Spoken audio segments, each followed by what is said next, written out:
एकीकृत संपत्ति सत्यापन समाधान के तहत पूरे देश के लिए एक ही डिजिटल।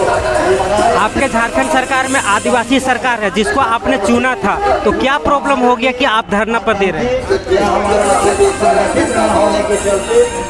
ये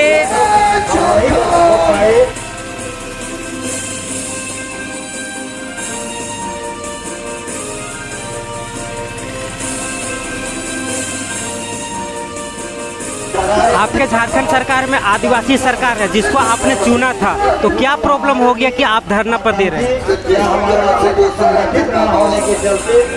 ये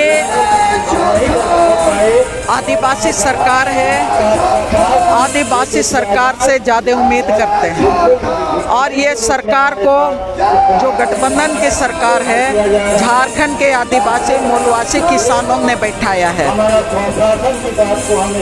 और हम लोग आदिवासी सरकार होने के नाते हम लोग पहले भी मांग करते आए हैं कि 5वीं अनुसूची का वायलेशन करके, उल्लंघन करके यहाँ गरमजरू आम घास को, नदी नाला को भूमि बैंक में शामिल कर दिया गया है। और रघुवर सरकार ने 21 लाख एकड़ जमीन को भूमि बैंक में डाल के सिंगल विंडो सिस्टम के द्वारा वो जिसको चाह रही है उसको बेच रही है।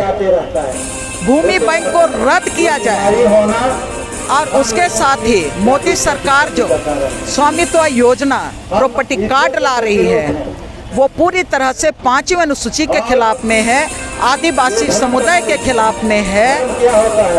हम लोग मांग करते हैं स्वामित्व योजना, प्रॉपर्टी कार्ड की योजना, उसको रद्द किया जाए। हम लोग हेमंत सोरेन से भी मांग कर रहे हैं और महामहिम राज्यपाल उनके मार्फत से हम लोग राष्ट्रपति के पास चिट्ठी भेजना चाहते हैं, प्रधानमंत्री को खबर देना चाहते हैं कि ये 5वीं अनुसूची का इतिहास अलग है, आदिवासियों का इतिहास अलग है, भाषा संस्कृति अलग है और दूसरे राज्यों की तरह आप इसको आंक नहीं सकते हैं। प्रॉपर्टी कार्ड योजना, स्वामित्व योजना नहीं चलेगा यहाँ।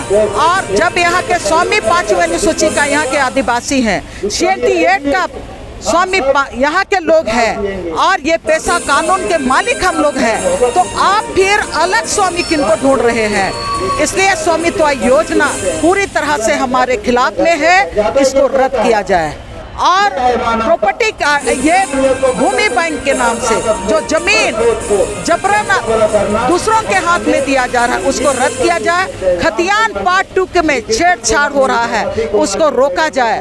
और 2014 के बाद ऑनलाइन होने के जमीन का डॉक्यूमेंट ऑनलाइन होने के बाद जमीन में भारी छेड़छाड़ हो रहा है और छेड़छाड़ के कारण गांव वाले लोग जमीन का रसीद नहीं काट पा रहे हैं, उसको सबको ठीक किया जाए और ऑफलाइन जमीन का रसीद पहले की तरह काटा जाए। इस मांग को लेके आए हैं। आदिवासी हमारा सरकार है, सीएम है, तो वो आदिवासियों की राजनीति करे।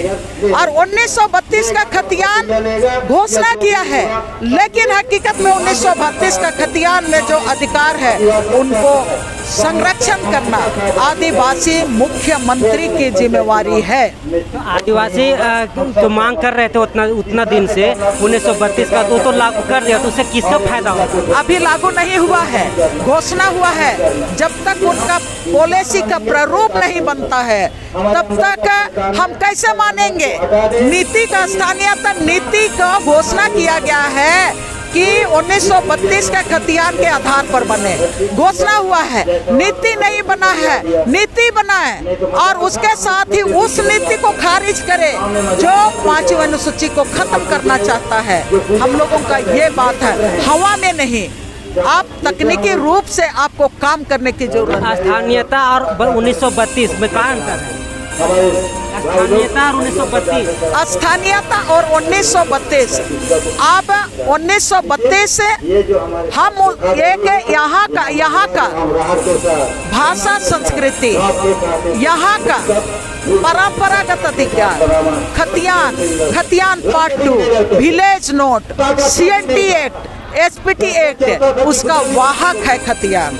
और सिंबॉलिक तरीके से 1932 का खतियान को माना गया है। यहाँ तो राज्य में अलग अलग जिले में अलग अलग ईस्वी में रिवीजन सर्वे हुआ था, तो अलग अलग रिवीजन सर्वे के साथ ही खतियान बना है, लेकिन सिंबॉलिक ये है, लेकिन सबका वाहक यहाँ का परंपरागत अधिकार CNT act, SPT act, Mundari Khuntkatti, Wilkinson rule, खतियान पार्ट 2 ही है। परिचय मेरा दयामणि बारला है, आंदोलन के संयोजक।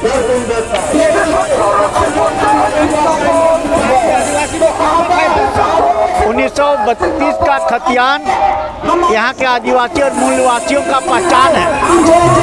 जब देश में और CNT एक्ट को जो यहाँ का पहचान, अस्मिता और उनका रोजगार और सब ये कहीं उनका सब कुछ है, उसको लागू करने से झारखंड में जो अप्रवासी निवास है, जो यहाँ पर जल जंगल जमीन और यहाँ का रोजगार छीन रहा है, उससे यहाँ के लोगों का सुरक्षा हो पाएगा।